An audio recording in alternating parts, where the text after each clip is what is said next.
Hello, everybody. Welcome back to Fans React. This is FanCast episode 16, and you can see who we've got next to us. Most of you should recognise this guy. It's Joel, or otherwise known as JamSarny on YouTube. How are you doing, mate? I'm very well, mate. How are you? Yeah, all good. Really appreciate you coming on here. So thanks very much for that. Not a problem at all. Yeah. How is it there? I mean, I live in Essex. It's absolutely red hot. So I've got some beers here to keep us hydrated. How is it there? It's boiling in Blackpool. It's absolutely red hot. Yeah, I've got the one window in my room that's propped open, and seagulls are going at it. So you might hear a few squawks as the video goes on. Yeah, that's fine. That's fine. You get the sea breeze in. That's what you need. Exactly, mate. Exactly. Right, excellent. Basically, I'm going to ask you a few questions, just a little bit to get to know about you first of all, and then we'll move on to more like Sunderland related stuff a little bit later on, if that's okay, mate. For those of you that are watching, if you want to drop a comment, and I can get to it, I will do. We're going to try and make this last about an hour long. So if you've got a question, leave it in there, and I'll see if I can squeeze it in at some point.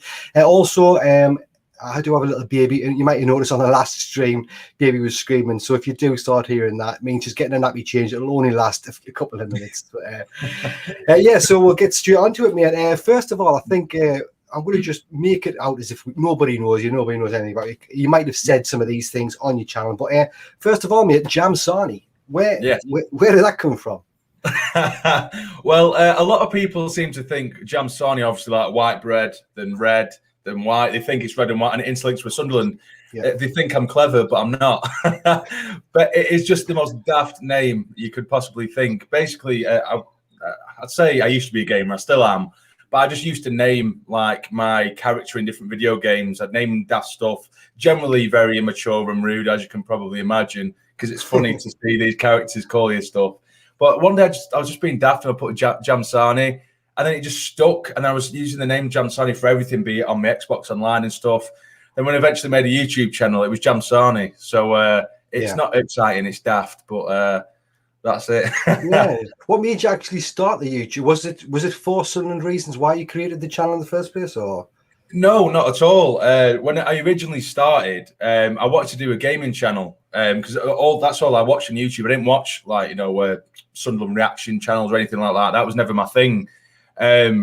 So what I did, I just wanted to make FIFA at first. So I did quite a lot of FIFA videos and stuff like that. And the channel started to grow. But then when Sunderland got relegated from the Championship, I thought, right, I built up a bit of a fan base here, a bit of an audience. I'm just going to go absolutely mad. I'm just going to go ham and just vent to an audience. And I did it. And then everyone loved it. And it would become the highest viewed video on the channel. So I just started to do Sunderland reviews and stuff after that because people started to expect me to talk about Sunderland more. So yeah, that's how it kind of naturally swayed into what it is today. But it was entirely a gaming channel originally. Yeah, fair enough, mate. Do you have any sort of YouTube channels that you watch that maybe nothing to do with Sunderland or gaming? I've got one I like what you call them Goon Squad, and they buy two American lads and they just buy wrecked cars and do them up. Have you got something like that you enjoy watching to pass the time? Yeah, Game Grumps they're called. It's two Americans as well, and I've been a fan of them since like 2013, 12. And it is literally just two Americans, two mates, just having a laugh, playing games. Half the time, the games they play, they're just random games they've found. You know, the kind of games you find for like 99p in the basket in some kind of shop somewhere. And they're terrible games, but they just take the piss out of it and have a laugh with it. And I relate to that, and I just find it hilarious. So. So that's the Game Grumps is my favourite YouTube channel. Game Grumps, cool. I might have to check that one out. If you're off work, you're not doing it, you've got a night to kill. What would you say would be, you got your feet up on the sofa. What would be your favourite movie with your favourite food and your favourite beer? My favourite beer is Peroni. Yeah. If it's draft, Peroni. Pizza recently, I have actually, no sort of joke intended, it has been the Papa John's. I've been absolutely smashing Papa John's recently. But in terms of programs, I like sort of like comfort viewing, a bit like, I don't know whether you've seen Always Sunny in Philadelphia. No. It's more like comedies and just easy series that I can watch. I could stick Friends on, for example. Do you know what I mean? And I could sit and watch it. And you probably hate it, but well, To be honest with you, I probably know more about Friends than you. My girlfriend is like an addict, and it's on in the background all the time, mate. Like I know all the scenes pivot. I know everything to do with Friends. I love it. Yeah. But yeah, generally, there's been times where I'll go through the same series 10 times over, you know, just whilst I'm chilling out, and I'll have it. It's more background noise than anything, but yeah, I love my comedies. Yeah, no, fair enough. That's good. I've got a question. Chris got sent us earlier on in a DM. He wants us to ask, what's the drunkest that you've ever been whilst watching Sunderland? Bolton away. Bolton away a couple of years back. I think it might have been Jack. Was it Jack Ross's last game? No, it was one of his last games, wasn't it? Because Sean got bombarded that day, didn't he? If I can remember. Yes. But yeah, that was by far the drunkest I got at a game, because I got the train up there, and then some people often recognise you from YouTube and they start throwing cans at you on the train, having cans. They drag me to the pub. I say drag me, I frigging walk them there, do you know what I mean?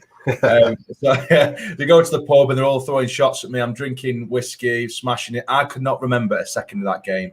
I cannot remember a second. I can remember just blinking, and I was on the train home. I looked on my Instagram. I'd had pictures with people, and the worst thing is that there's pictures. Obviously, a lot of my fan base is like kids and stuff. So this was a big learning curve. So I'm in the ground. I'm clearly absolutely off my face, smashed, and I'm there with my arm around kids and stuff with the parents, and that was a big learning curve. You can imagine that they're saying to their parents, "Oh, this is my idol. It's JamSarny over there," and it's just some knobhead who's leathered, just absolutely just all over the shot. So that was a bit of a nightmare. That was a nightmare. Yeah, I can imagine. I have actually I've seen you once in the pub. My brother was talking to you. It was Colliery Tavern. I think it was the Ipswich game where Maguire scored right near the end. Yeah, that'll be right. Yeah. So I didn't speak to you then, but I have seen you. You do look taller, a bit broader than I actually thought. Thank you. I'm quite a tall man. I'm quite tall, 6'2", 6'3". Yeah, fair enough. Okay, I want to just quickly go into the chat, see who's actually in and who's watching. Mick Griffiths, evening lads. Clayton's here. All right, lads. AJJ, regular as well. Hello, chaps. Hope you and your family are all well. We've got Chris Scott here, evening. Morgan Greer, Sunderland fans react. Cameraman and goalkeeper. He said, evening, lads. Hope you're all well. We've got Anthony Myers. How are the lads? Terry Arkle. We've got Aaron James, another lad on the chat there, and we've got Matthew Heed, who's donated £5 and said, lovely to see you, Joel, on the channel. So thanks for that, mate. Really appreciate it. We've got Lauren Kenny, evening, Paul and Joel. Lauren. Roof as a Badgers. I know he goes on the other one because I've heard them talking about that username before. So do you drive a jam sandwich for a living? Don't think he does. I do. You believe it or not, I do. What do you mean? I just drive one big fat jam sandwich, man. Just boss it around Blackpool, man. You lunatic. That would be class. That would be class. Reacting to Newcastle fans' comments is a highlighted video. I don't know what that's about. Just make sure we've got everything. I don't want to miss anybody out. Joel, more scary games like Outlast and A Plague's Tale. Oh yeah, that's on my gaming channel. I've just played scary games, so yeah, fair enough, mate. Alyssa Rowell, hello everybody. She's here. She's another member of the team. Absolutely fantastic girl. Stephen Nesbitt, King Maguire, and I think that's it. So lots of people there watching. If you are watching, just give the video a little thumbs up. That would be fantastic. And we'll move on to the next question. What's it like, mate? We're talking about living in Blackpool. What's it like supporting Sunderland there? Does it have any pros or cons about you're not being actually right in Sunderland? I suppose the pros is no one gives a shit about Sunderland. So when they are doing as bad as they do, or if they do lose in a playoff semi-final, I'm not surrounded by depressed people because no one cares. Do you know what I mean? Yeah. So it kind of helps in that way. But at the same time, when we win something, which is very rare, but if we do win, for example, the Papa John's Trophy final, I'm running around the streets, throwing beer bottles about, having a laugh, and no one cares. Do you know what I mean? So it can work both ways. Yeah. Do you get stick from Blackpool fans and things like that, or do people generally? No, it's quite a weird sort of life that I lead, because then when I'm here, not many people really know I do the sort of like the YouTube side of it and stuff. So when I'm here, I'm just kind of an unknown entity and I'm just a random Sunderland fan. But then obviously in Sunderland, people, they do generally sort of recognise me a little bit. So it's like two different lives that I lead completely. So yeah, fair enough, mate. Okay, before we start going on to the Sunderland thing, I did want to do a little fun thing. I asked you to do 2 truths and 1 lie. Now I want just watching. We're going to take a guess. I don't even know what these are. But Joel's going to do 2 truths and 1 lie, and then put you in the comments. Tell us which one you think is the lie. I'm going to take a guess as well. So yeah, just go for it, mate. Tell us your 3 things. Okay, my 3 things. Okay, I once scored a goal at Manchester City's old ground, Main Road. I once had a sit-down meal with Joey Barton. And my older brother is a wrestler for WWE. Those are the 3 things. See, any of them can be quite plausible. So you've done a good job there. That's what I've tried to do. yeah. I mean, WWE. I don't know much about wrestling. So is that like? I shouldn't. I don't really want to ask too many questions because it might make it too obvious. But is WWE like the big? It's like the biggest wrestling. Yeah. Right. Okay. Matthew Lee reckons number 2 is false. What was number 2? Is that I once had a sit-down meal with Joey Barton. Yeah. I was pretty much thinking that one as well, to be honest with you. Right. Anybody else? Let's have a look. He scored at Main Road. Aaron James. He doesn't think that's true. We've got Sam Gradwell, next WWE champion. That's Matthew as well. I think that's what he's saying anyway. Clayton Edwards saying number 2. Lauren Kenny is saying number 2. I love Morgan's comment. That's brilliant. You have not had dinner with Barn. If you have, why? Morgan is fuming. Yeah, that's fair enough. He's got a good point. And Stephen Nesbitt says number 3 is true. Oh yeah, we need to know which one's true, don't we? Well, 2 of them's true. Oh yeah, sorry. Yeah, we need to know which one's a lie, Stephen. So. Which one's a lie? Clayton, Joel couldn't go 5 minutes with Joey Barton without chinning him. Yeah, I think that's the one I'm going to go for as well. You might as well just tell us which one was the lie. Yeah. So the lie is number 2. I have not and never will sit down and have a meal with Joey Barton. Yeah, fair enough. I think we might end up mentioning him later on, but we'll leave that there for now, and we'll go on to. Thanks for doing them, by the way. That was a bit of fun. You're right.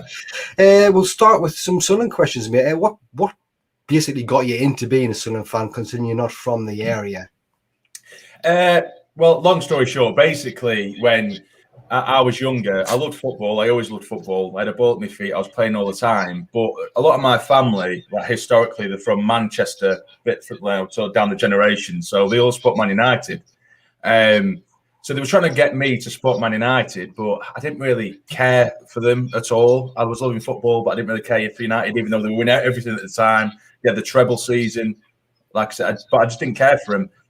And then one day, a family friend come to me from Durham, and he just said, right, okay, mate, I know it's a bit different from Man United, but let me take you to a Sunderland game. Let me see if you like these instead. I said, okay, then. So I went to go watch him. It was the worst game of football I'd ever seen in my life, 0-0 against Bolton.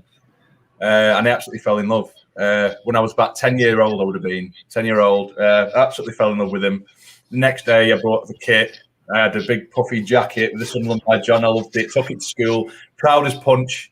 Everyone else is there in the Man United and Liverpool kits. Now I'm there in my Sunderland top. Everyone's saying, who the hell's that? And absolutely fell in love. Excellent. How old were you then, would you say? I was 10. I was about 10. So it would have been 99, around 99, 2000 when I first started supporting lads. So a good time, really. Yeah. There's definitely worse times. Imagine if you were starting to support them like sort of 3 years ago. Imagine it'd be a bit even harder, wouldn't it? So I know.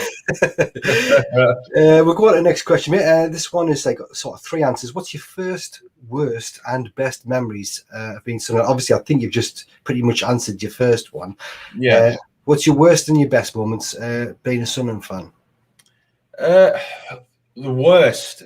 I think the worst, obviously, there's plenty, but I think one of the worst for me, I was there when we played in the semi-final of the FA Cup against Millwall at Old Trafford. That was a huge opportunity for us to go to Wembley. Or was it Wembley? Was it Millennium Stadium at the time? I can't remember. But either way, we lost to Millwall. It was Man United. It ended up being Man United, Millwall in the final. But we lost. So that was heartbreaking to lose to them by a goal to nil. And the other worst one was just in general, the season in the Championship that we had. Oh, yeah. Probably the most toxic I've ever seen the Stadium Light and the fan base. I've never seen it like that. And rightly so, absolutely rightly so. That's the one time I'd give the fans green light to be the way they were that season. But the Stadium Light, it was a horrible place to be that season because of what was on show for us. It was horrible. So that was heartbreaking to see the place like that. But what was the next one? Best? Was it the best? Yeah, best, yeah. I think one of the best or one of the nicest in recent memory was probably actually the season opener in League One when we did beat Charlton 2-1 in that manner. And it doesn't sound like much because it's in League One, but I think because, like I say, in contrast to the season before, when everything was just hell, it was so toxic. And then it felt like such a new beginning, a new lease of life. And we got that last-minute goal in the most dramatic fashion. I was so happy. And it just felt like we'd turned a page, on what was such a toxic atmosphere for 12 months, 24 months. It just turned into the Stadium that I know and love. Do you know what I mean? So yeah, I'd probably go with that one in terms of the modern times anyway. No, definitely. I think a lot of people that first season with Donald there, he knew how to talk the talk. He said the right things. We got rid of the pink seats, little things. He was talking. It just looked bright. It looked optimistic. We didn't really know what was going to happen then. So, but as for the Championship season, I've heard a lot of people say that's one of their worst moments being a Sunderland fan. Yeah. What would you see was the ultimate reason we ended in League One? Was it Short not giving us the money? Was it the players not taking responsibility, or was it the manager? What would you say was the main reason we ended up down there? I think it was a bit of both, but I also think there was a lot of players that didn't want to be there. They didn't want to play, and my God, you could tell on the pitch. I mean, at times when you watch it on TV, it's a little bit different, and it can dress players up in a certain way that can maybe actually make them look a little bit better than what they are. But the handful of times I managed to get up to stage like that season, some of those players, like particularly off the ball, that like say you don't see on TV, they just wandered around, and there was I've never seen players make such a little effort in a Sunderland shirt in my life. It was literally a case of picking up a wage, and that was it. They absolutely took the mick out of us. And don't get me wrong, Short, yes, if he should have given us more money than what he did, but I think in his sort of defence, and I'm not a fan of Short, but he did absolutely throw money at the wall for so many years. But he was throwing money at the wall with the wrong people in charge of that money. He was in the Premier League. He was throwing so much money at us, but they were just half the time useless people using his money, and that's why we found ourselves in relegation battle after relegation battle after relegation battle. But yeah, for the Championship season, there was far too many players who just did not give a shit at all. Yeah, no, definitely. I just want to quickly jump back over to the chat. Keisha, Cameron, Jude, good evening, Paul and Joe. Nice one. Mick Griffiths, I've been supporting Sunderland since 1968. You'll get used to the ups and downs, Joe. Yeah, I think we already are getting used to them here, but that's a long time. 1960. That's way before I was born. So he knows what he's talking about. Fair play, mate. Fair play. Colin Major, Joel, would you ever think of moving to Sunderland? It's that I've been asked this 100 times, but it just have to depend with the scenario. At the minute I'm actually I'm actively looking to buy a house, but at the minute it's based in Blackpool. But it depends. You never know. I'll never say never. It's something I've wanted to do, but of course it's just moving away from family and friends and a job. I have a good job at the moment. Would I be able to find a job that's of sort of equal pay, whatever? There's a lot of boring stuff to take into consideration. But yeah, I'd absolutely love to at one point in my life. Yeah, definitely. Good answer, mate. Good answer. Clayton Edwards said, first day I met you, Joel, that Charlton game 3 years ago. Can you remember that? Yeah, I do. I remember it clear as day. Clayton was actually one of the first, if not the first, subscriber on my channel. Nice. So he stuck by me through all the old FIFA videos, and then eventually got to meet him, which was he was amazing. It was amazing. He's a good lad. Yeah, he is a good lad. He's one of our moderators when we do the live stream, so it's nice it's nice to have him on board. Mick Griffith said Roker Park is a big miss for him. Did you actually get to? You wouldn't have gotten to any of them games, would you? No, that's one of my biggest regrets. Well, I say regrets, I couldn't really choose anyway because of my age at the time. But yeah, that's one thing I would have loved to do, at least the once. So yeah, that's quite difficult to take. Yeah, no, fair enough. Seb, see if I can see this. Sebamasiandro. I cannot really see it. Sorry if I said that wrong. Greetings for Sunderland supporter branch from Argentina. Thank you very much for dropping in, mate. That's great. Matthew Lead made this point earlier. Ellis Short is the reason we're in this league, but not the reason we're still here. I think that's very good. Yeah, it's a very fair point. Yeah, casual observer. I've been a season ticket holder for 40 years, and believe me, I've seen some absolutely abysmal blokes masquerading as footballers. Yeah, can believe that as well. Let's have a look, see if I'm missing anything. Just Honey95 is here. So yeah, welcome to the chat as well. Right, we'll crack on a little bit more. Thanks for everybody that's leaving the comments, by the way. Right, where am I up to? What do you love about being a Sunderland fan? This is a question Matthew Lead always asks on his Sunderland starting 11. I think you might have already answered it. So, well, yeah, what is it, mate? Just for people watching, why do you actually love being a Sunderland supporter? I mean, why do I love it? Do I love it? You were assuming a lot there, mate. You were assuming a lot. No, I do. I love being a Sunderland fan. It appeals to the passionate side of me, and I think that's what it does to a lot of us. Because as much as people might take the mick, I think that our fans are an absolutely different breed, particularly in terms of passion, and that's why it appeals to me. Because I'm a very passionate lad. That's the thing with Sunderland. It can. Oh, is he gone? I think he's gone. He did well with getting 22 minutes in. Result of the weekend. Oh, hold on. Are you still there? Yeah, it's going a little bit. Still there. Have you got me? Yeah, I've got you, mate. It's just a little bit of a little bit of a blip there. It's all right. You're doing well. God, I shit myself. Getting flashbacks. No, I was just going to say that obviously there's very little in my life that can really dictate and decide my mood for a week, like a Sunderland result can. But so yeah, they're just a massive part of my life. Yeah, no, that's a good one. Just want to have a little look at this. Let's have a look what he said. The best thing being a Sunderland fan is you walk into a pub and people buy you drinks in pity. I've never actually had that yet. I would like that if that was true, definitely. I've had fingers pointed at me with smiles and laughs. Yeah, definitely. Right, we'll crack on to the next one, just in case you do get kicked out again. Right. This is something I actually wanted to ask. Well, me, Matthew, and a few others have been talking about it. It's a big discussion we've had recently on our channel, or behind the scenes on our channel. What's your opinion? It's a bit divided on the channel on the goalkeeper situation, Lee Burge. Yeah.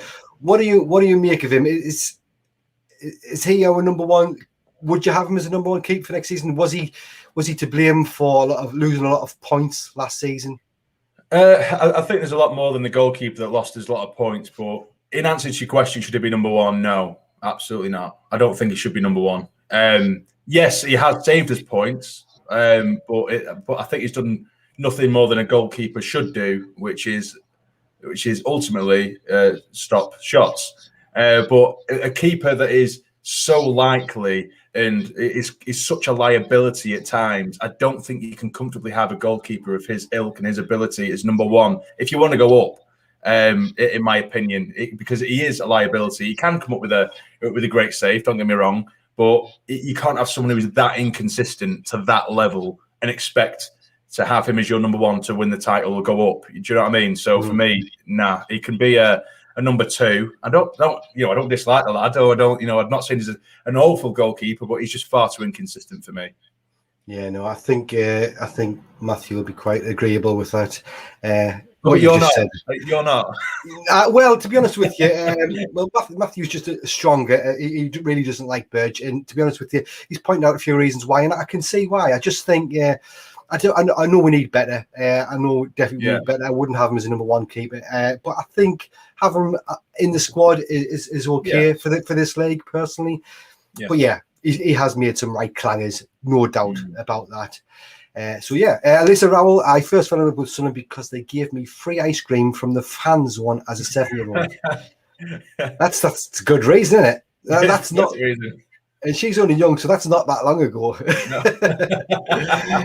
No. But yeah, let's have a look here, make sure I'm not missing anybody. I remember in 1968 when we lost 8-0 to West Ham at Upton Park, Jeff Hurst scored 6 of the goals. Oh yeah, definitely can't remember that. Definitely can't remember. Right, let's have a look. We'll go on to another question here. Put that down. Right. This is favourite Sunderland player of all time and why? Well, for many years, I'm very up and down. I changed between two. It's either Kevin Phillips or Julio Walker. But I will say Kevin Phillips because he was the sort of first player that I absolutely idolised. You know, I had posters of him all over my wall when I was a kid. And of course, when I first started supporting Sunderland, being 99, 2000, it was the prime time for Kevin Phillips, you know. And he was absolutely my first heartbreak of a player, you know, where I can remember actually being at his final game. It was at the Stadium Light and we were playing Arsenal and we got absolutely hammered. I think it was 3 or 4-0 and Thierry Henry absolutely run the show. And the Sunderland fans were actually chanting and clapping for Henry because he was just taking the absolute piss. He was juggling all over our players, back and forward, nutmegs all over the show. But then at the end of the game, you know, me being, I was like 11, 12 at the time, I can remember Kevin Phillips going up to the crowd and he'd give away his boots. And I was with the family friend, I was just like, what's he doing that for? You know, nearly in tears. I'm like, he's actually going, isn't he? He's actually going. You know, I'm nearly in tears. Do you know what I mean? I'm like, I'm gonna have to take the posters down off my wall, aren't I? Do you know what I mean? But yeah, he was an absolutely phenomenal player. Absolutely phenomenal. The best finisher, without a doubt, I've seen at the club. He can make something happen out of nothing. Yeah.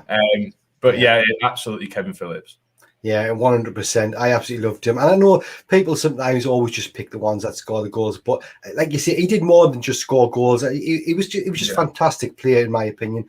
A bit like I was a bit sad to see Defoe go. I just thought I loved him at the club as well. But no, that's fair enough, mate. Good answer. We'll go on to the next one. What's your favourite current Sunderland player and why? Well, maybe not favourite. In fact, maybe not favourite, but I think the highest quality player we have, kind of have, is Aidan McGeady if he signs a contract. Aidan McGeady, for me, is someone who we really need to keep even for another season. I know he's aging, but he's far too good for this league. You know, you'd have to be dumb to think otherwise, I think. You know, no offense to anyone who does disagree with me, but you know, he does, even at this age, he absolutely walks this league, in my opinion. I think he just needs a bit more quality around him to get the best out of him. You know, it was down to him for the majority of Wyke's success. And if you get someone like Charlie Wyke succeeding, then you're a decent player in my eyes. Yeah, you know, no, totally agree. I don't care if people say he's too old. He's more than good enough in this league. Yeah. I mean, was he the top assist last season or second? I think, or was he that level with Honeyman? Yeah, it was something. Yeah, considering he didn't have a full season either. Yeah, that's a season. Impressive.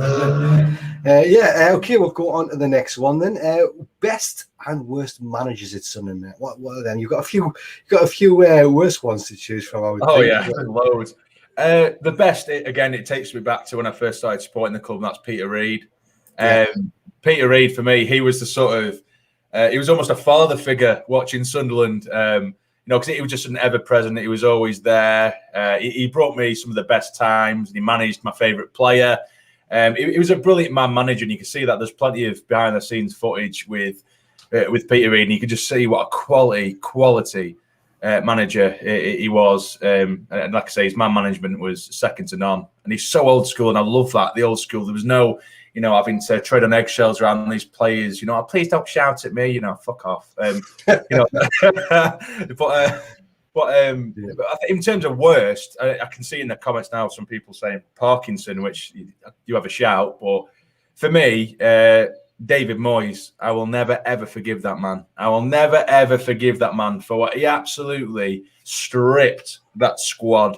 You know, when Big Sam went to England, of course, I was absolutely gutted. I was heartbroken because that was the most excited I've been in many years when Big Sam finished with us that season. And of course, he horribly went to England and it didn't work out for him. But then David Moyes come, And we had the likes of Envia, he could go forward, he brings in Dong, he's bringing in all the Everton lads from the frigging late 80s. He's bringing them all in, and just these older players who were never going to cut it, and they were just very, very poor signings. And you can tell they were all very much David Moyes signings, so he doesn't have the excuse of giving it to someone else. But yeah, and the way he come in his first interview, he said that we're in a relegation battle, which absolutely made me furious from the off. It was just dour. He was miserable. He was just shit. He was really, really shit. So yeah, David Moyes. Yeah. No, I can't argue with that, mate. I definitely can't argue with that. We've got Jalsy in here now. All right, lads, just joined. Totally agree with Joel. Moyes, worst of a man to grace our clubs. There you go. Yeah, agreed. Yeah, no, he's a nice lad, Jalsy. If you haven't checked his YouTube channel, go over, check it out. It's on YouTube. Just type Jalsy in and you'll find him. What's Matthew Leeds said? Jack Ross, number 1, he thinks. Number 2, Pointless Parkinson. Number 3, David Moyes. And number 4, Simon Grayson. He's just trying to be controversial. That's all he's doing. He's just trying to be controversial. That's all. No, I think it's a bit. I know a lot of people dislike Jack Ross, but I think David Moyes and then maybe Parkinson and then Jack Ross. In fact, no, Simon Grayson's a shout. In fact, he's got a shout, hasn't he? Big style. Big style. For me, Simon Grayson was just so boring. I swear to God, he couldn't motivate Milk to turn. Could he? Really, really bad. Yeah. So yeah, I think any of them could get it. We've got a casual observer. He's saying the worst manager, dear Lord. How long have you got? McMenemy. He's on it obviously quite a while ago. Yeah. Mundy and Moyes, Thick Buxton, Parkinsham. The list is endless. I like the little play on words there as well.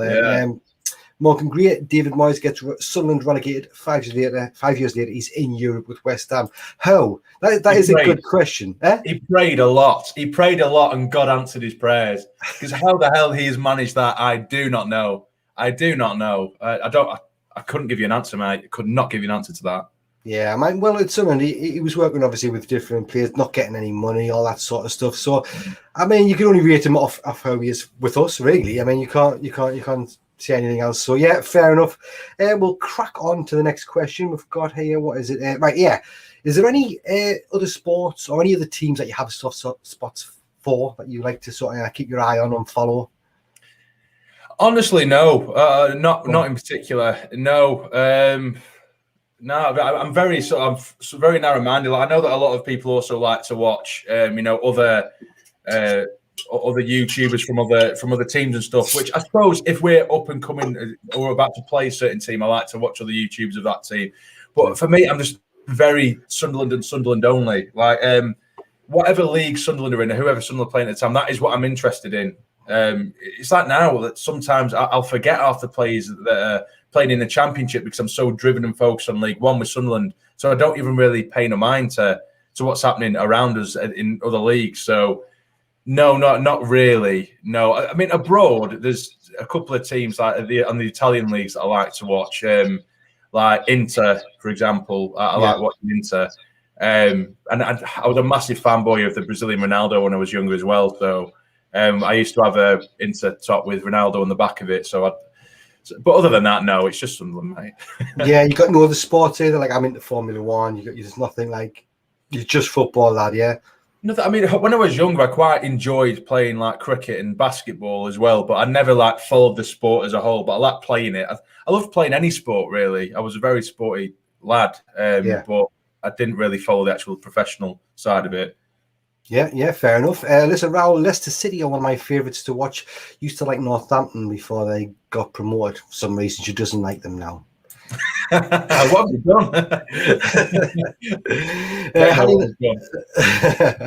Harry 95. Howard Wilkinson was where the rot started. That's quite a long time ago. So we've been in the rot for a long time. Matthew Leeds, I'm with you, Joel. Sunderland on the mind all the time. Yeah, I've actually asked Matthew that question before. He's exactly the same. Pretty much all he's interested in is Sunderland. He's very knowledgeable about Sunderland and all things football related. But he's a really good lad. Lucky to have him on the show. We're going to go on to the next question. Right, this is a bit of a crap one for me. It's a hard one to answer, I think. But how do you rate Sunderland's chances for next season? Like, what do we need, basically? I mean, like I say, I think it's a difficult question to answer now, given that we haven't made any movement in the transfer market. I think if we do, I'm not going to say throw money at it, because that makes it sound like, you know, we need money to win the league, which we don't necessarily need to, because we've seen that we need we've had decent free agents. We've had, you know, where John McLaughlin goes a free agent, Chris Maguire at the time, you know, he was a free agent. There is quality in it. I think some people do look at it as, you know, if they value a player purely on their monetary value. Do you know what I mean? Like, oh, we've paid $3 million for him, he must be class. Where, you know, you can just look at Will Grigg. We paid $2-3 million for him. He's shite. And then we went and got, you know, Chris Maguire, who offered a hell of a lot more. So I think as long as the manager has the full backing, and Lee Johnson does get a full backing for a full summer, and hopefully he gets the players he wants in before pre-season, or at least before pre-season finishes, I think we've got a very, very good chance of getting in the top two. If the funds and the backing is there, I do think we can do it. I'm confident. I am confident, quietly. Yeah. Is there any of them, the four that was mentioned, that he's going to offer new contracts to? There's talk of White leaving, but out of them four, would you give them all contracts, or are you not bothered about some of them? Strangely, you know, Hume, I absolutely want to have another contract. Hume, absolutely. I often have battles with viewers on my channel because I rate Hume so much and so highly.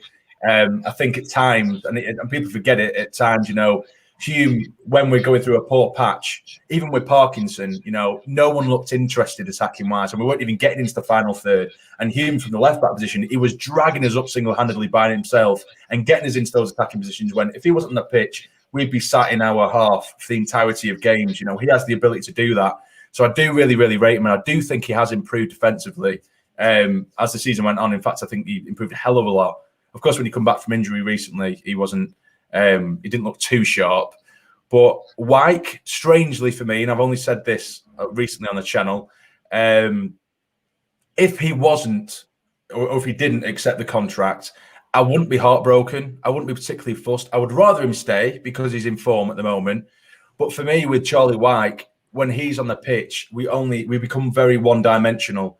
And the only way to suit Charlie Wyke is go down the wings and pump balls into the box. But there are games where, when the fullbacks are on form, the opposition fullbacks, and we can't get down the wide areas, then Charlie Wyke is pointless. There's no point in him having him there, which should really be Lee Johnson's it should be his decision to then take him off. It's his responsibility to take him off and bring someone on who's going to suit a new system and a new style of play, but he doesn't. We try and sort of go to his commands to Charlie Wyke. So for me, I wouldn't be heartbroken if Charlie Wyke didn't stay. McGeady, I think he absolutely deserves another year. I'd love to see McGeady. And 09, I've seen it as well. I'm sure you have. I think you've seen it on Twitter as well. A lot of people have been saying with 09 that, people don't like him because he's a nice lad. I mean, I think that's rubbish. I think that is absolute rubbish. Yeah. You know, the lad, and I think you said it as well on Twitter. I think he is actually at fault for being so versatile, because if he wasn't, you know, he would just stick with one position. But he has done a very, very good job at centre back. He's done a very, very good job at right back. He kept an international out in Conor McLaughlin at right back for large parts of the last couple of seasons. He was brilliant at centre back. You know, he didn't look completely out of place. He made a mistake here and there, but generally he was very good. So to have someone like that who generally loves the club, and I don't think he's a bad player. People exaggerate. He isn't a bad player at all. I'd absolutely love him to stay. Love him to stay. And not just because he's a gorgeous human being. No. I tell you what, I totally agree with you. I totally agree. I know he is gorgeous. I mean, the first time I went up to the Northeast not long ago. I went up to I met some of the lads from the channel. We watched the Lincoln City away game in the pub. It was good laugh. Had a few beers, met Sean, everybody. It was a great night. And then the next day, I was in just a little cafe right at the bottom of Pension Monument. It's a little, I can't remember the name of it, but yeah, there's a little cafe there. Me, my mum and dad, me baby, and my girlfriend went for some cake and some coffee and that. And I noticed him straight away as soon as I went in there, I was sitting down. He had his little, I think it's a daughter. I only seen it side angle. And then I didn't say anything because I didn't want, he's there with his family and his wife. Sure. I didn't want to say anything. But when we left, he was right outside and he was just, loading the car, putting the baby back in that. It was before the Saturday game, and I went, good luck for Saturday, mate. He was like, thanks very much, sir. I really appreciate it. Like, really, really nice, really Yeah. He is. It's just what you want every player to be, really. And again, this isn't me saying that his only value is him being nice, but he has the passion for the club. I think he's bought into the area. He loves it, and he's even replied to a couple of people taking the piss out of him on Twitter recently, hasn't he? And he's got a good bit of crack about him. So I just hope to God he stays. I really hope to God he stays, because if I could have 11 Luke O'Niens on the pitch, I probably would.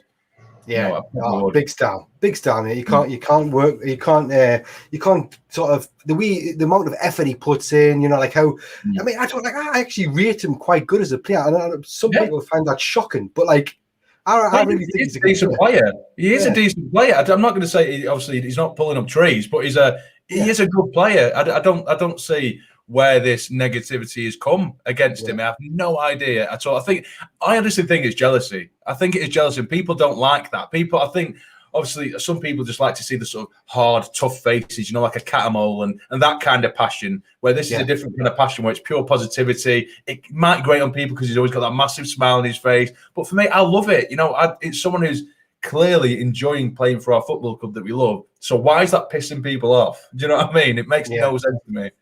Yeah, no, that's fair enough, mate. We've got the Casual Observer.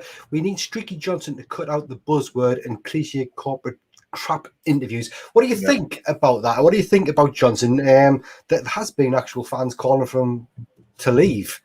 Well, I absolutely 100% agree with that comment. 100% with the buzzwords. It's like he's just come fresh from from like a refresher training session for how to be a manager, and he's just thinking, I'm going to throw all these words in here and people are going to think I'm Billy Big Bollocks. It's shit, and he is just throwing these words in there for the sake of it, because he thinks we're daft, as if we're going to just be like, he knows all these words, so he must be brilliant when we've just got beat 2-0 off Lincoln, and he was doing it, and it does wind me up. It does really, really wind me up, and I think he does do it purposely. But in answer to your question, he has been at fault, I feel, for large parts of the downfall at the end of the season. Yeah. Some very, very stubborn decisions. For example, kind of going back to Charlie White through a few times where I think Ross Stewart was 100% the right man to maybe bring on for the last 20 minutes of a game, or maybe Jordan Jones, and he just wouldn't do it, and he would do it at 30 seconds, with 30 seconds left. And I'm just like, I don't understand your thinking behind it at all. But yeah, for me, I think he just needs one summer of full backing, and he isn't necessarily not necessarily a manager, but a coach. And for a coach, of course, his biggest time and his biggest opportunity is going to be a full pre-season with their team to get his philosophy across and his tactics across. So if after sort of 15 games or so, if things aren't going well, then yes, absolutely get rid. But we need to see some kind of improvement. In my opinion, we need to see some kind of improvement, and we need to have a personality to our game, because I was absolutely gutted when I saw that we had this full week or two off before the first leg of that playoff semi-final. And he was saying, we've finally got the opportunity to get the players on the pitch because games come thick and fast in the season. And they looked just as shit as ever in that first leg, just as shit as ever. So I hope to God that he gets it right come the beginning of the season. Yeah, no, definitely. I was talking to a guy on Twitter. I can't remember his name now. Sorry about that. But he was saying he believed, I think, I can't remember. I wanted to say his username because he's a really top lad, and I met him at the pub. But he was sort of suggesting that Lee Johnson might have lost the dressing room towards the end of the season because of such a massive downfall, like from being like 2 points. Was it 2 points off top? Or 3 points off top with a couple of games in hand, something like that, and we ended up where we ended up. Do you think that is a possibility? Maybe like with the Maguire, like not getting game time and things. Like could things have been disrupted in the dressing room?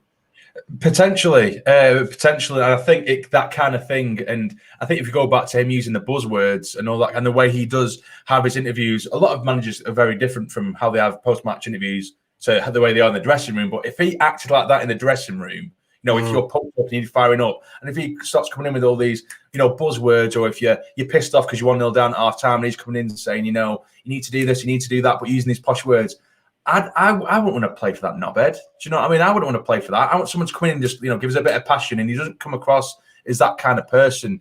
So potentially, and like you say with Maguire as well, I think, to be fair, he was very open and honest about Maguire from the second he didn't use him. I don't agree with it. I think Maguire should have been used 100%, a lot more. But at least he was honest about it, and he wasn't throwing him.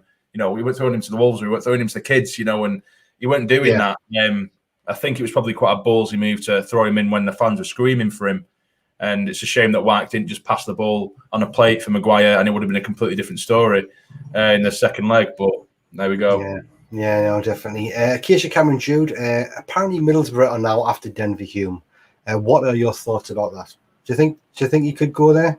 I don't know. It would be tempting for him. It'll be tempting for him, to go a level above. And I can see why he would maybe want to. The difference in quality between League One and Championship it's huge. It's absolutely colossal, the quality. So if the offer's there, I wouldn't be surprised if he did go. But with him being a local lad, maybe his heartstrings will be pulled on a little bit, and hopefully he'll stay. Yeah, definitely. Casual observer, I'd personally deliver Charlie Ibrahimovic to Celtic, Forest, Borough, or even Moscow. Obviously, he's not a fan there. I just want to make sure. I want to go through some of these comments because we've got lots coming through, and I end up missing some of them. So today, let's have a look. Today, class, we're going to swim around the pitch like sharks. That's one of the sayings in it. My God. It's weird because when we win and he comes out with shit like that, it's piss funny and we love him. But when you're losing and when he comes out with stuff like that, you just want to chin him. It's annoying. Yeah, exactly. Clayton says we've got no excuse. We should be going up this year. Jones and Gucci was out in Durham yesterday for Power's birthday. There you go. I don't care when they're not playing and get absolutely smashed. That's exactly fine. Yeah, go for it. We've got Thane here. Thane is another great lad on YouTube. Remember, after Blackpool home defeat, where after the game he said, "At least we showed." Really clutching at straws, wasn't he? Proper clutching at straws. At least our boots were clean. Yeah. Paul Morrison, I worry that he favours a small squad. We saw how the injuries cost us last season. Yeah, it's a good concern. I can understand why you're thinking that. Next 6 weeks are critical. There are 7 or 8 teams who are at least on par with us. Yeah, we have to make some signs. I think nobody can doubt that, to be honest with you. I honestly believe we'll be getting shot of Johnson before Christmas. There you go. Put your bets on. Casual observer. Says Lee Johnson will be gone before Christmas. Thien, I know for a fact, I watched Thien. He doesn't rate Johnson. I don't think he's the right man. However, he needs backing. Otherwise, what's the point? Exactly. Yeah, true. Strictly Johnson lost to Justin with Bristol City exactly the same way. Fair enough. Sorry, I'm just skipping through some of these because I don't know. Let's have a look. I still say that the squad was good enough to go up. There was nothing to beat us in this league and should not need to break the bank to get us out of the league. At least you're optimistic, mate. With Maguire, he can't use the excuse about his age when McGeady is 3 years older than him.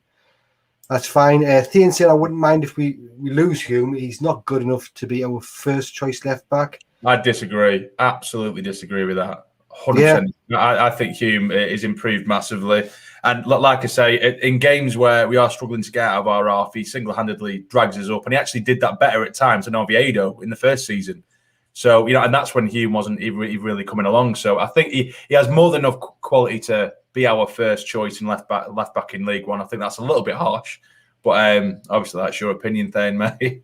No, that's fair enough. But that's what it is with football. And some people think Burge is fantastic. Some people think he's terrible. Some people think Lee Johnson is the man that's going to get us up there. Some people can't stand him. I think every player and every manager has the fans and their haters, don't they? So, but that's good. If we all thought the same, it would be pretty boring, I would think. I know, exactly, mate, exactly. Yeah, definitely right. Hanny95, he's complimenting me new mic. Thank you, mate. I really do appreciate it. I spent a little bit of money on the channel for a change, didn't I? So it is. It's very posh. Very posh. Who are you, sir? Sky Sports. Yeah, thanks for it. I did have this like arm thing. It looked really good, but it's. I think I bought a cheap one. It's not working. Yeah. It's not working properly. Anyway, let's have a look. We've got lazy lobbers. Bring in the kids. At least they have passion. Now, this is another thing Matthew can't stand. Everybody's saying, "Bring in the kids." You know, the kids will do a job for us. Do we utilize the youngsters enough? Do you think? No, absolutely. I think they have been mismanaged. I do also agree that we shouldn't just throw them all in. You know, they've improved. The academy has been absolutely incredible in terms of improvement over the last few months. We'd seen it. They got to the playoff final, didn't they? Themselves in their league, in their respective league. You know, you've got like Hawks that was coming through, Oliver Younger. Of course, you have Dan Neil, who I'm a big fan of anyway. I think Dan Neil should play a part next season. But I think a lot of people, they almost look at it like it's FIFA at times. I'm also not, looking down or trying to patronise people, but people can get a bit excited. You know, like Patterson and all of them, they just want to throw them all in. And in an ideal world, we'd have a team of 11 players that are all from Sunderland and from the academy, and they'll all gradually improve. That'd be perfect. But it just doesn't work that way. And, some of them, even though they have done well in the youth team, again, a little bit like the jump from League One to the Championship, the youth squad to the first team, it's a huge jump, regardless of how good they look in the youth squad. You know, like Patterson, for me, he looks like a decent player, but I wouldn't put him in the first team next season. I'd put him out on loan for a season. I think Younger can maybe do a job. I like Younger. Yeah. I think Dan Neil can absolutely do a job as well. Hawks is potentially, he's been brilliant. But no, I don't think just throw them in for the sake of it. No, I don't think some are quite as good as they've been made out, essentially. What do you think of Diamond? Is he somebody that's got a good prospect? I find him quite frustrating. I know a lot of fans do as well. Yeah. What do you think of him? I'm actually in a WhatsApp group with a load of Sunderland fans, and he becomes a real talking point, and he gets quite heated at times with him. For me, at times, he reminds me of a B-Tech Duncan Watmore. Boot the ball in front of you and run, and that's pretty much it. But he'll have one game, like you say, it's his inconsistency, and I think hopefully it comes with time, but it's his decision making as well at times, because he will get himself into decent positions. He'll beat a man, but then he won't make the very clear and obvious pass. He'll hold on to the ball and hold on to it too long, a little bit like Gooch does at times, and he'll lose the ball, or his decision making going down. You know, if he has a gaping like sort of hole to run into, he'll run down an alley where there's 2 or 3 opposition players, and I'm just like, what are you doing? Just run into the space, you know. But like I say, I think he will get there eventually. I think in League One, if he can't make it in League One, he's not going to make it in the Championship. So give him more games. You know, he has improved massively, but his inconsistency could cost him, absolutely. Yeah, definitely. Thean is just sort of backing up what he was saying earlier about Hume can't cross a ball and is very injury prone. No worries, though, Joel, mate. Like you said, it's about opinions. You just needed one last dig at me, didn't you? You can't cross the ball, you little shit. You can't cross the ball. I agree. He absolutely needs to improve on his final ball, absolutely. Yeah, he's getting the last word in, isn't he? Let's have a look. Paul Moss says you're most knowledgeable of any SAFC YouTuber, so you got a big thank you, sir. Thank you. Definitely. Thank you. Matthew Reid, I don't mind youngsters, just not Jack Diamond. He thinks he's Ronaldo and can't even play like Gooch. There you go. Okay. Thean, Diamond needs to go on loan. Another one he's not happy with there.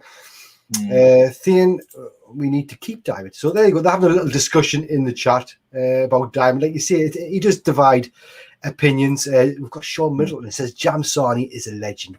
You're a legend, mate. You're a legend, Sean. You're the legend. Sean is a legend. The stuff he does, like I couldn't do what he does outside the ground. No way. I'd shit myself.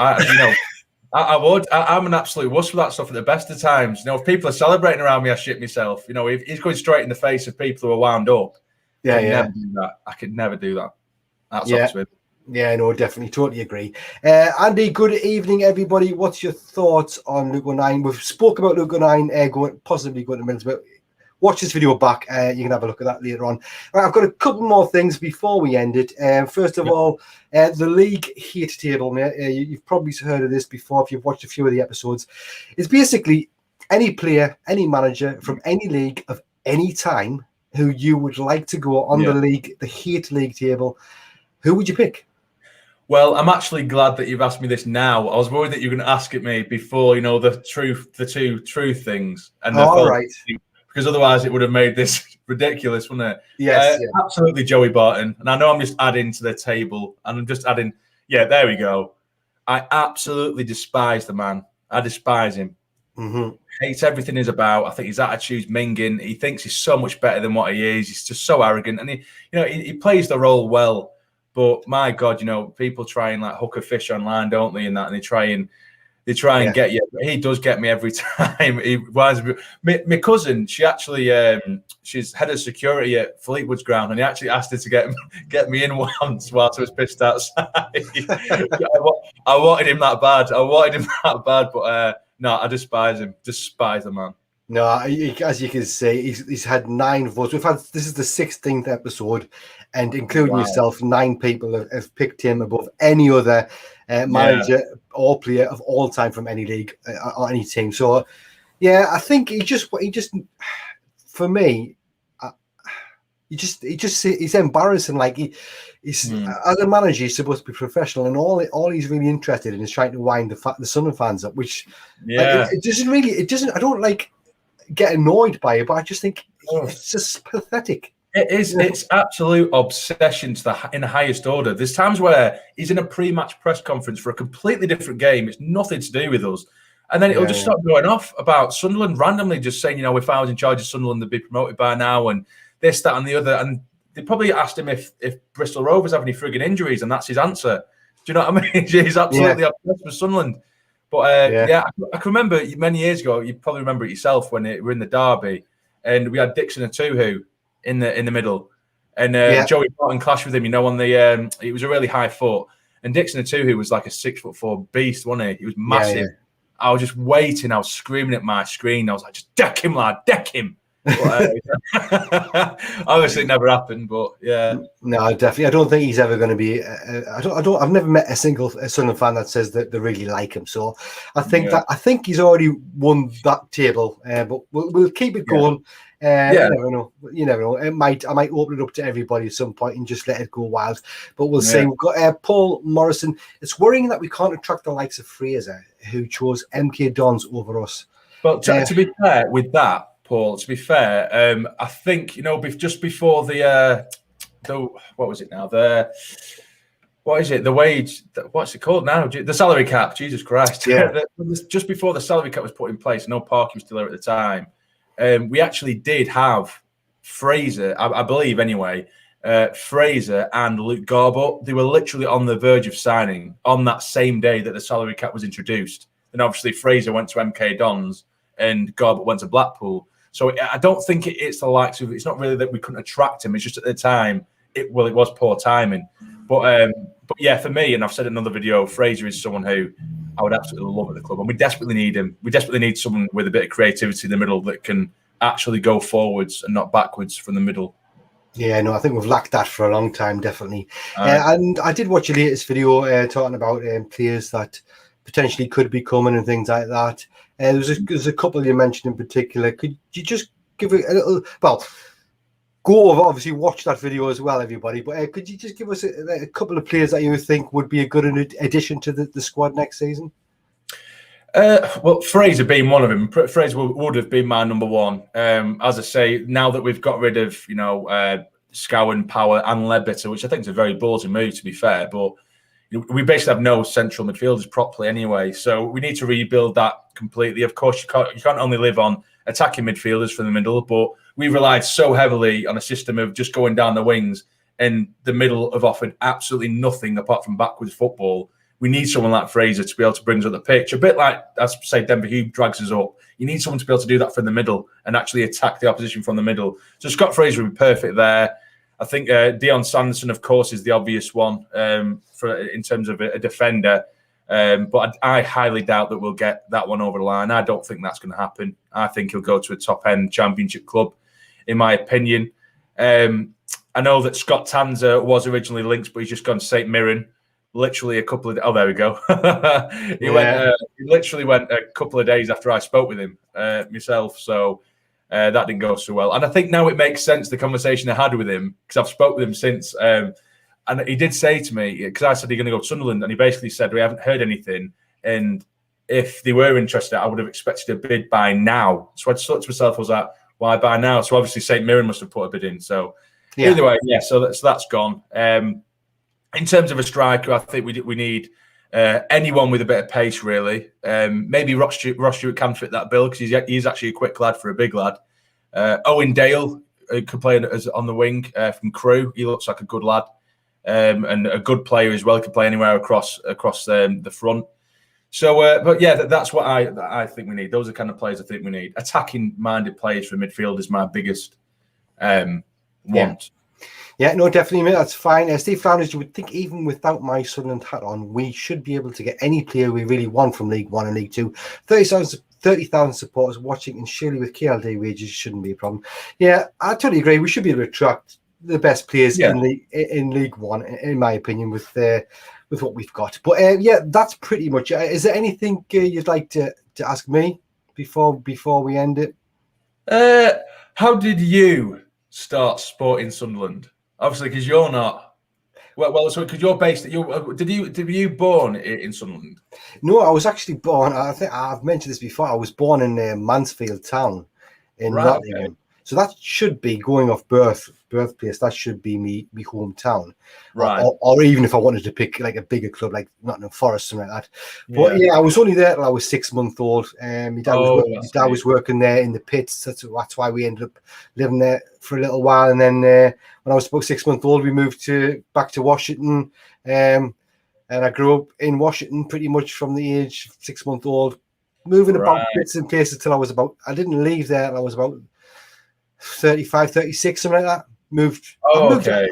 I've lived all over. Like I've lived in Wales, I've lived in Lancaster, Lincolnshire, and I'm in Essex now. I've been here a while. I've got kids here now. I'll be staying here until I die, or until maybe if I might retire up in the northeast. You never know. Okay, but I just thought, obviously, with you being based in Essex now, and I know you've been here, there, and everywhere, so I didn't know where you were sort of based. Obviously, you got the accent and everything, but. Yeah. No, I'm proud of my accent. I'll never leave that. I'll never lose that. Hopefully, you get people at work trying to get us to see like how we're man and things like that. It's quite good, yeah. So I do enjoy it, and all my family are Sunderland supporters, right back to my grandparents. Apart from my dad's dad, when he was alive, he didn't give a shit about football. But apart from that, that's it basically. But yeah, I appreciate it. Right. Before I say all the goodbyes, I just want to say thanks to everybody in the chat. I'm sorry if I missed any of the questions. Really do appreciate everybody that's coming to watch. We've got about 22, 21 days, I can't remember exactly, left of the competition where you can win a season ticket for next season. Big prize. There's a video on the channel. Just do a search for it and get entered into that.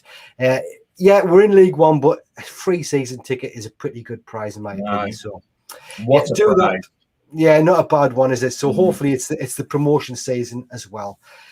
So yeah, that's going to be it. I really appreciate it. Thanks for coming on, Joel. I'll speak to you on Twitter again, no doubt. I look forward to watching your videos. Is there anything else you want to say before we go, mate? Is that it? Are you happy? Stay jammy. Stay jammy. Stay jammy. There you go. Excellent. Well, you guys take care. Everybody, thank you again. Thanks very much for watching, and we'll see you later.